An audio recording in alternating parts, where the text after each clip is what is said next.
was just a normal 16-year-old girl with my whole life ahead of me when everything changed completely when I was in that car accident. You know, she suffered some serious injuries. My youngest son Liam has both Chiari and Syringomyelia. The condition is Syringomyelia. Liam was diagnosed with Syringomyelia at the age of 15 months. And a few years ago he was diagnosed with Chiari 0 malformation. I remember the day that we went to a neurosurgeon's office with the results of our full MRI scan. I guess when I first found out about Kaya's condition, I didn't know anything about it. And we were sitting in there, and he threw out those two foreign words to us. That was Chiari malformation and Syringomyelia.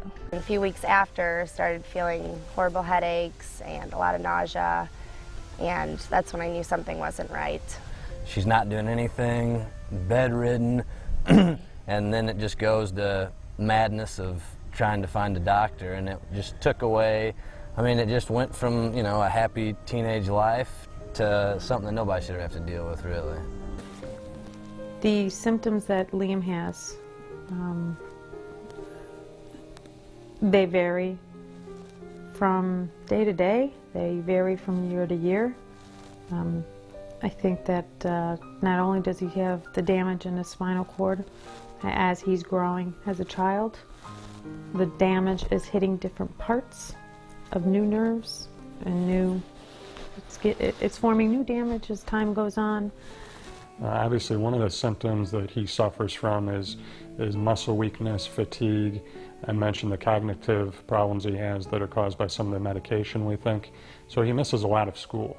And it's not acute pain. He has neuropathic pain. I mean, Liam's a tough kid.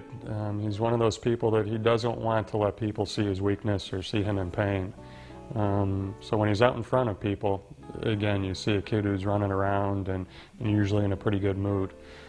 He saves his frustration for times when he's around his family. And we can't blame him when you have somebody that's dealing with pain like that on a daily basis, and his parents can't give him answers and he can't come to his own answers as to what he can do to make the situation better.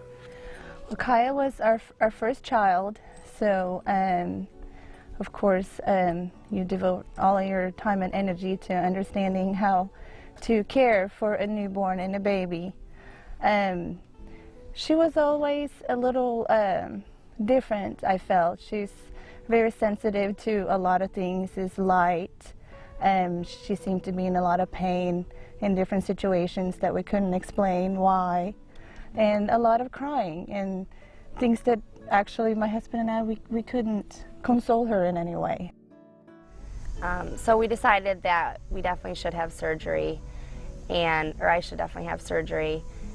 That surgery, waking up from that surgery was the most horrible day of my life, just the most excruciating pain and nothing I was prepared for. I knew I would be in pain, but I had no idea it would be as horrible as it was. Liam's had one surgery, and really our goal was we're at a point where we're seeing his symptoms decline or symptoms worsen. And we felt like we were forced to try something, and surgery was the only option at that time. He had decompression surgery. It really didn't accomplish what we had hoped it would. The symptoms remained at the same level that they were in the past. So right now we're managing his symptoms through medication and various therapies. The neurosurgeon that had explained these two conditions to us had given us something to think about, which was to consider surgeries. So I think the first 3-4 months after finding out, that was where our minds were heading at that point. On top of everything else, I remember that we were really discussing whether or not to do the surgery. The neurosurgeon really felt like it was time and we needed to go ahead and do it. And my thinking was with the first surgery was, yeah, I'm nervous to put a healthy child through surgery. However, if it's going to fix her let's go ahead and do it. The pain I experienced was just, I mean, I can't even explain how horrible it was. You know, I wasn't able, they were trying to get me to get out of bed after a few days and walk around, and just to lean up was like more than I could bear. And especially being a person who had never even been at a hospital for anything. And eventually I would, you know, get up, walk around the hospital, and after that I wouldn't be able to get up for a few days because it was just excruciating pain. I cried all the time. You know, half of my head had been shaved. There was just so many elements of it that was just horrendous. And while it's successful in some people, it's not in others, and they don't know why. But it was not successful for him. It did not improve anything with him. It may have made things worse, we're not sure, because some of his symptoms have subsided and he's gotten new ones that are even worse. It changes because his body's, you know, he's growing. He's a kid, he's growing, so we have different symptoms and severities, and it could get worse. I think over time it slowly is getting worse. Our first surgery, we came home in 3 days. Kaya had her head swell up, so we had to come back in and basically redo the part that my husband talked about earlier. Well, that day when she came out of surgery, they rolled her up in her bed and she was intubated at that point. And they said we were going to keep her intubated for a few days to let her heal. And she seemed fine. She was breathing heavily, and you could feel all the stuff in her lungs kind of loosening up from finally breathing on her own. You can almost see a little bit of scariness in her eyes that, okay, I'm not feeling so good. The doctors tell us to put her back down on the bed and see if they can kind of help her breathe a little easier. And at that point, just looking at her and looking in her eyes, I knew that something's wrong. This is not right. And she basically took her last breath in front of us.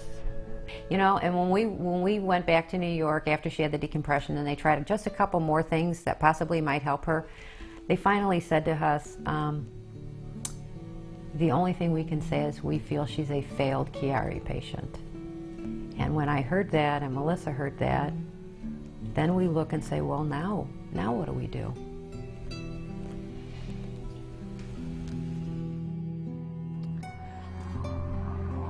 I can't describe what I was feeling at that point.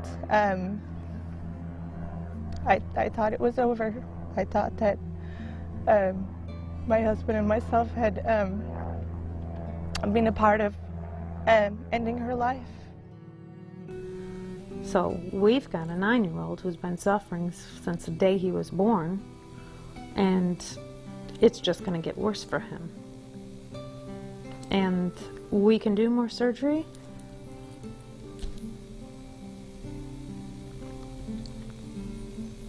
but that just makes him suffer more, and there's no proven, there's nothing to prove that the surgery is going to help. It's just more invasive.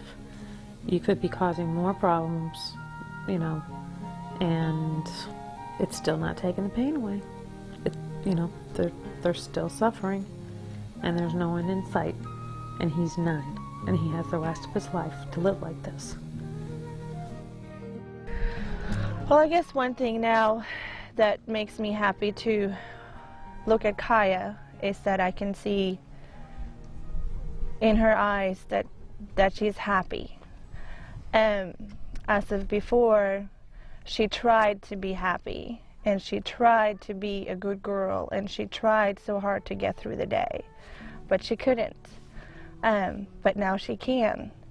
And from seeing her always being in the shadow of other children, not ever participate, always hiding in a corner, always being left out because she couldn't keep up.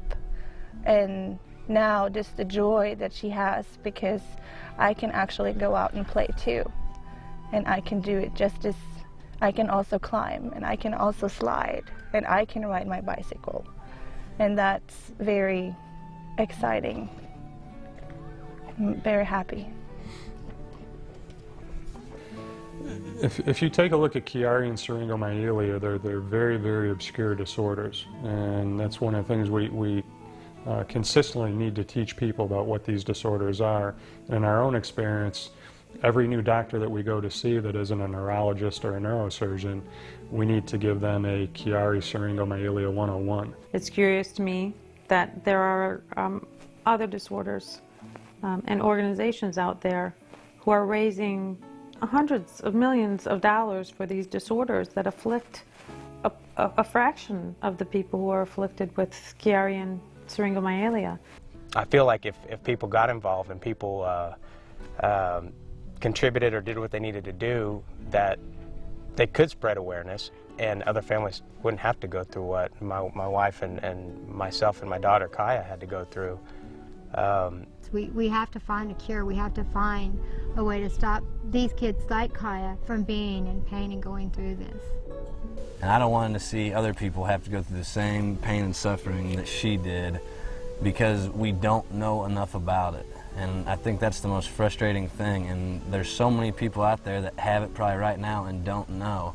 And they may find out, and we got to get something figured out to where we can do the surgery, get it right the first time, and let them go on with their lives. And it's such a horrible experience to see somebody you love and care about so much, and you just never want to see it happen to anybody else.